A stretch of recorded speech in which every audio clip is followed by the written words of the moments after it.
नमस्कार दोस्तों, आज एक नए चैप्टर की शुरुआत करते हैं जी। प्रीएम्बल ऑफ द कॉन्स्टिट्यूशन, हमारे संविधान की प्रस्तावना। तो सबसे पहले अमेरिकन कॉन्स्टिट्यूशन था जिसमें प्रीएम्बल लिखा गया था। संविधान के पहले प्रीएम्बल प्रस्तावना लिखी गई अमेरिकन कॉन्स्टिट्यूशन में। उसके बाद कई और कंट्रीज जैसे इंडिया और दूसरी कंट्रीज ने भी ये प्रैक्टिस फॉलो की।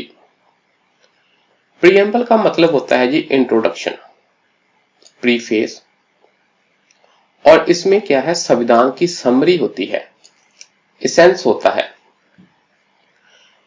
तो ये चीज हम पहले भी पढ़ चुके हैं कि संविधान सभा में जवाहरलाल नेहरू ने ऑब्जेक्टिव रेजोल्यूशन मूव किया था और इसी के बेस पर हमारी संविधान की प्रीएम्बल का फॉर्मेशन हुई थी।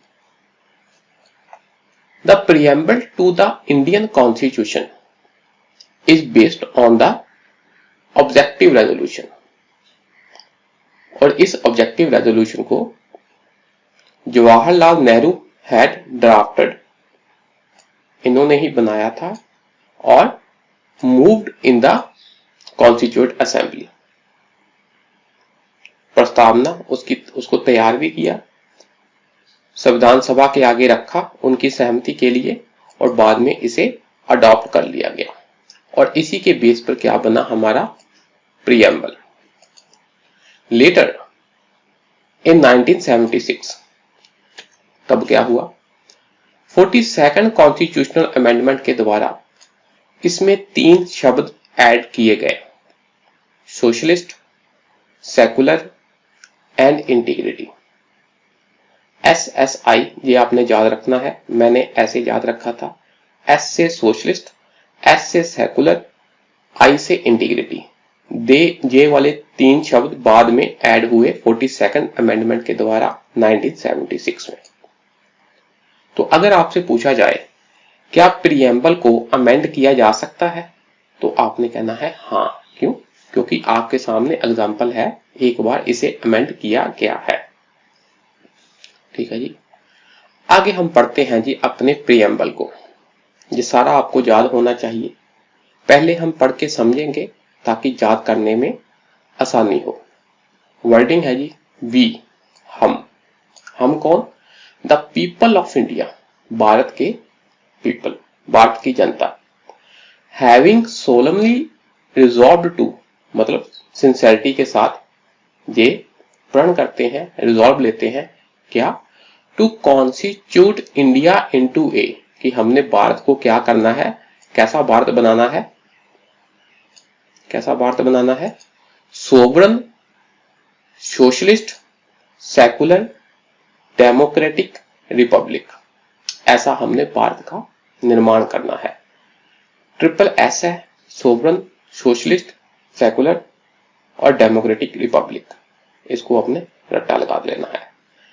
And to secure to all its citizens, और सिटीजन्स के लिए क्या करना है हमने, जस्टिस, सिटीजन्स के लिए जस्टिस लाना है, लिबर्टी लानी है, इक्वालिटी लानी है, फ्रेटर्निटी लानी है, फ्रेटर्निटी का मतलब ब्रदरहुड, भाईचारे की भावना लानी है।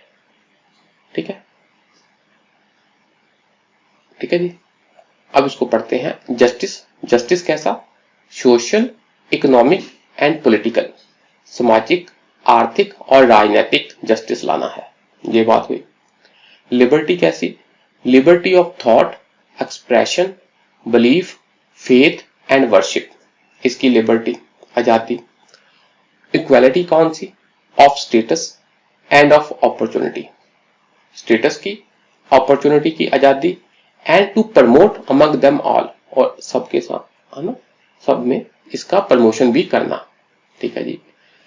Fraternity mean assuring the dignity of the individual, individual की डिग्निटी भी बरकरार रहे, and the unity and integrity of the nation. ठीक है ना, यूनिटी और इंटीग्रिटी ऑफ द नेशन भी बरकरार रहे। कैसे रहेगी, भाईचारे की भावना से, ये बात हो गई। In our constituent assembly this 26th day of November 1949 date mention कर दी भी हम अपनी कॉन्स्टिट्यूट असेंबली में इस दिन को क्या करते हैं, डू हेयर बाय अडॉप्ट करते हैं, एनेक्ट करते हैं, बनाते हैं, एंड गिव टू आवरसेल्व्स और देते हैं अपने आप को ही, हम ही ने बनाया और हम ही अपने आप को दे रहे हैं क्या, दिस कॉन्स्टिट्यूशन, ये संविधान। ठीक है जी। अब जरा ध्यान से देखो इसमें क्या बताया गया है कि ये सब बातें कौन कह रहा है, अथॉरिटी कौन किसके पास है, we the people of India के पास। जनता ने ही संविधान बनाया है, जनता के पास ही अथॉरिटी है। एक बात तो क्या एम है इंडिया के लिए, इंडिया को हमने जे चीजें, ऐसा नेशन हमारा होगा, sovereign, socialist, secular, democratic republic, and to secure to all its citizen, अपने नागरिकों के लिए क्या करना है, जस्टिस, लिबर्टी, इक्वालिटी और फ्रेटर्निटी लेकर आनी है। और डेट है जी इस डेट को, ठीक है जी। इसको आपने पढ़ लेना है, 3 हिस्सों में डिवाइड कर लेना है। पहला है वी वाला, हम जनता इंडिया को क्या करना चाहती है, जनता के लिए क्या लेकर आना है, सिटीजन्स के लिए, नागरिकों के लिए क्या लेकर आना है, और आखिरी में है डेट। तो अगर हम बात करें कि इस प्रीएम्बल में क्या क्या मेन बातें कही गई हैं, क्या क्या इंग्रेडिएंट्स हैं, तो अगर आपने पढ़ा है तो आप डिकोड कर लो। पहला तो है G be the people of India, इसका मतलब क्या है कि source of authority means source of authority of the constitution किसके पास है जी, संविधान बनाने की अथॉरिटी किसकी थी, हमारी खुद की, पीपल ऑफ इंडिया की। ये जो लाइन है ना, be the people of India, ये रिप्रेजेंट करती है कि संविधान बनाने की अथॉरिटी किससे ली गई है, अपनी ही जनता से। तो दूसरा है जी इंडिया को क्या बनाना है हमने, sovereign, socialist, secular, democratic Republic. ठीक है जी। मतलब तो हमने इंडिया आने वाले समय में, फ्यूचर में इंडिया को कैसा बनाना है, क्या नेचर होगी जहां की पॉलिटी की। तीसरा है जी अपनी नागरिकों के लिए हमने क्या सिक्योर करना है, justice, liberty, equality and fraternity, ये अपने नागरिकों के लिए हमने सिक्योर करना है, मतलब ऑब्जेक्टिव्स फॉर द सिटीजन्स है, ये बात होगी। और जी चौथा है जी हमने डेट मेंशन की है भी किस तारीख को हम ये संविधान अपने आप को देते हैं, 26 डे ऑफ नवंबर 1949 को, इस दिन को हम अपने संविधान हमने अडॉप्ट किया था। ये डेट भी प्रीएम्बल में मेंशन है। ठीक है जी। आगे है जी कुछ कीवर्ड्स जो प्रीएम्बल में लिखे गए हैं, उसका मतलब आपको पता होना चाहिए। कीवर्ड्स याद भी होने चाहिए, उनका मतलब पता होना चाहिए। एक बार मेंस में सीधा ही पूछ लिए गए थे, keywords of the main preamble explain करो। पहला है जी सोवरन। सोवरन का मतलब कि इंडिया अपने आप में इंडिपेंडेंट स्टेट है, इसके ऊपर किसी और शक्ति का प्रभाव नहीं है, दूसरों की अथॉरिटी के हिसाब से नहीं हम चलते, हम इंडिपेंडेंट हैं, अपने डिसीजन लेने में सक्षम है। तो ना तो हम किसी और देश के डोमिनियन है, ना तो हम किसी के ऊपर डिपेंडेंट है, हम अपने देश के अफेयर्स अपनी मर्जी से फ्रीली कंडक्ट कर सकते हैं। अब क्वेश्चन आता है जी कि इंडिया ने तो कॉमनवेल्थ की मेंबरशिप ले रखी थी आजादी के समय, जब संविधान बना उसके बाद हमने कॉमनवेल्थ की मेंबरशिप ले रखी है, तो कॉमनवेल्थ का हेड कौन होती है, ब्रिटिश की क्वीन, तो इसका मतलब क्या हम क्वीन के अधीन आ गए। हमने यूनाइटेड नेशन ऑर्गेनाइजेशन की मेंबरशिप ली है, तो क्या हम यूएन के अधीन आ गए, नहीं, ऐसा नहीं है। इन इंटरनेशनल बॉडी की मेंबरशिप हमारी सॉवरेनिटी को लिमिट नहीं करती, हमारी सॉवरेनिटी बरकरार है, क्योंकि हमने अपनी फ्री विल से इनको ज्वाइन किया है। ठीक है जी, ताकि आपस में संबंध बने रहें इंटरनेशनल लेवल पर, और अपनी ही फ्री विल से हम इसको कभी भी छोड़ सकते हैं, हमारे ऊपर ये चीजें, ये ऑर्गेनाइजेशंस की मेंबरशिप बाध्य नहीं है। और देखो जी सोवरेन स्टेट का मतलब कि इंडिया किसी फॉरेन टेरिटरी को अपनी मर्जी से एक्वायर कर सकता है, जहां अपनी टेरिटरी अपनी मर्जी से किसी फॉरेन स्टेट को सीड कर सकता है, दे सकता है। इसमें किसी तीसरे की दखल अंदाजी नहीं है, ये सब काम हम अपनी मर्जी से कर सकते हैं। ये बात होगी। आगे है जी सोशलिस्ट। सोशलिस्ट मतलब वेलफेयर, सामाजिक बराबरी लाना। ये जो टर्म है सोशलिस्ट, हमने पढ़ा SSI, सोशलिस्ट, सेकुलर और इंटीग्रिटी। ये तीन शब्द ऐड हुए थे 42nd अमेंडमेंट के द्वारा 1976 में। तो क्वेश्चन आता है, क्या इससे पहले हम सोशलिस्ट नहीं थे? तो आपने कहना नहीं, ऐसी बात नहीं है। हमारे संविधान में directive principle of state policy contain है, जो कि किसके लिए है, क्या है एम इनका? वेलफेयर स्टेट बनाना, इंडिया को वेलफेयर स्टेट बनाना। और ये हमारे लिए सोशल एंड इकोनॉमिक डेमोक्रेसी वाला एम भी सिक्योर करते हैं, सामाजिक और आर्थिक डेमोक्रेसी को। तो इसका मतलब हमारे संविधान में सोशलिस्ट कंटेंट पहले से मौजूद था। शब्द प्रीएम्बल में सोशलिस्ट बाद में ऐड किया चाहे, पर हमारे संविधान में सोशलिस्टिक कंटेंट था। तो हम सिंपली कह सकते हैं, जो हमारे संविधान में इम्प्लिसिट था, इनडायरेक्टली मीनिंग निकलता था पहले, अब क्या है, डायरेक्टली एक्सप्लिसिट बना दिया सोशलिस्ट शब्द ऐड करके। ये बात होगी।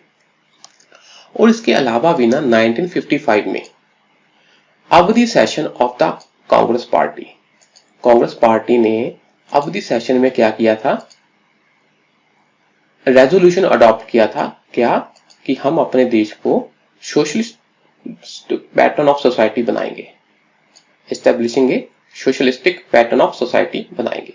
मतलब सोशलिस्टिक वाला एम कांग्रेस ने भी अपने रेजोल्यूशन में अडॉप्ट किया था। कब?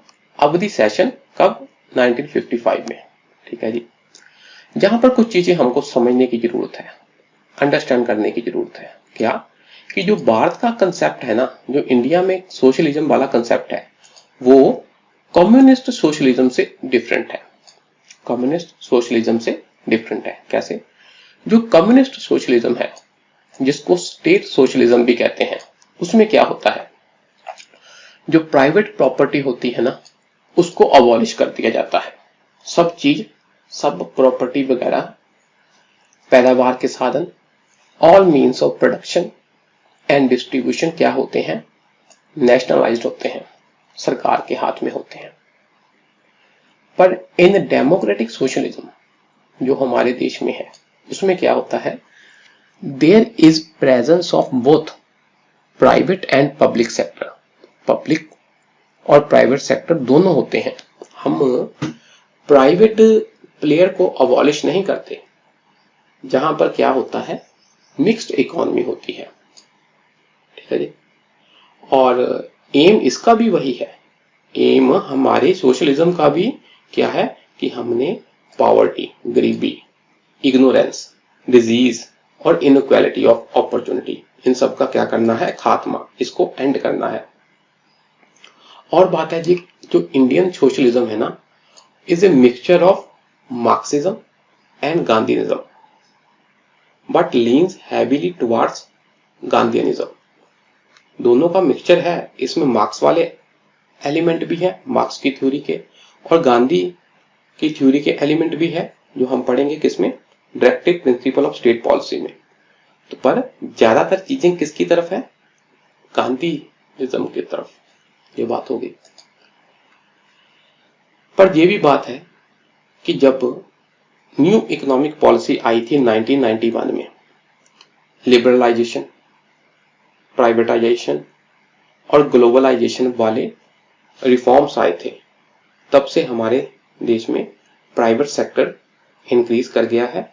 और इनडायरेक्टली हम कह सकते हैं, हाँ भी सोशलिस्टिक वाली टेंडेंसी कम हो रही है।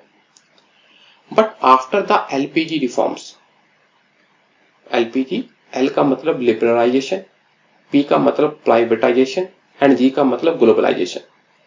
जब हम न्यू इकोनॉमिक पॉलिसी लेकर आए 1991 में, the presence of private sector is being increased.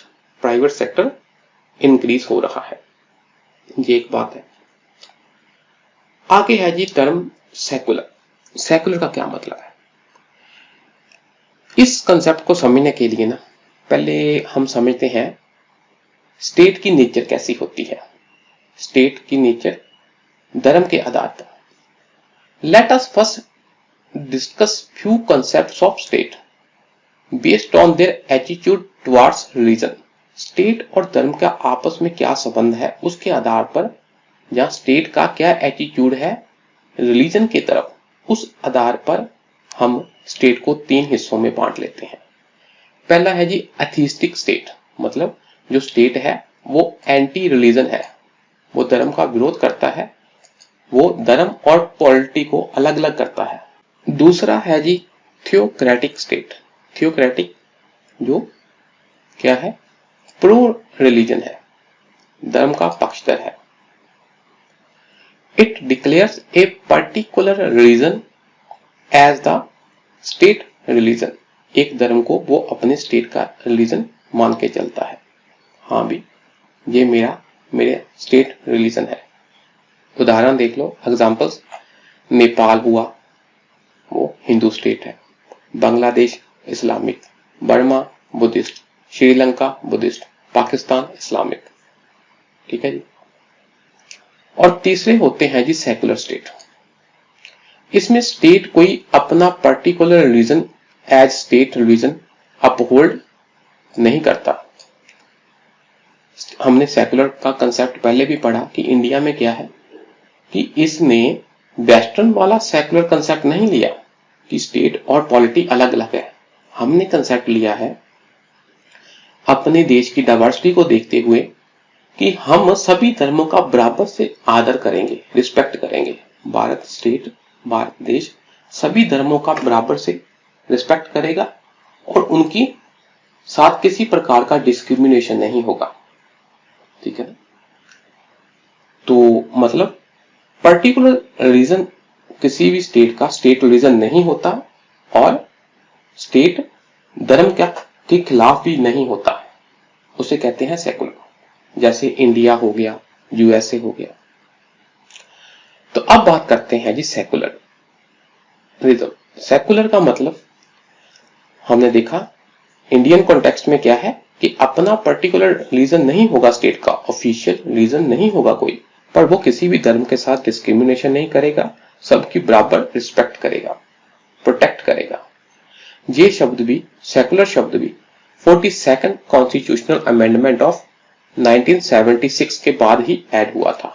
याद करो, एसएसआई, सोशलिस्ट, सेकुलर और इंटीग्रिटी, ये 3 शब्द 42nd अमेंडमेंट के बाद प्रीएम्बल में ऐड हुए थे। पर इसका मतलब ये नहीं है कि 1976 से पहले हमारा जो संविधान है वो सेकुलर नहीं था। सेकुलर था। क्यों? क्योंकि जब हम फंडामेंटल राइट्स की बात करते हैं तो आर्टिकल 25 से 28 तक, ठीक है, क्या है, fundamental right to freedom of religion mention करता है कि हमको फ्रीडम ऑफ रिलीजन है, वो भी कैसे, कौन सा राइट है, फंडामेंटल राइट। तो ये संविधान में मेंशन है। ठीक। तो जो बात इम्प्लिसिट थी अब अमेंडमेंट के द्वारा एक्सप्लिसिट हो गई भी, हाँ भी हमने सीधा सीधा लिख दिया। We had not claimed a particular religion as the state religion। हमने किसी भी रिलीजन को अपने स्टेट का रिलीजन नहीं कहा। The Indian Constitution embodies the positive concept of secularism। ये बात हमने पहले भी पढ़ी कि वेस्टर्न में क्या है, नेगेटिव कंसेप्ट ऑफ सेकुलरिज्म। वहां स्टेट और रिलीजन अलग अलग है, इंटरफेरेंस नहीं है। हमारे क्या है, पॉजिटिव कंसेप्ट, मीन हमने सब धर्मों का बराबर से रिस्पेक्ट करनी है, स्टेट ने उनको प्रोटेक्ट करना है। और जब स्टेट कुछ बढ़ावा देता है, प्रमोशन करता है, तो वो डिस्क्रिमिनेशन नहीं कर सकता रिलीजन के आधार पर हम डोनेशन देते वक्त। ये बात आगे जाकर हम पढ़ेंगे। ठीक है जी, आज के लिए इतना ही रखते हैं जी। शुक्रिया, बाकी नेक्स्ट क्लास में करते हैं। नमस्कार।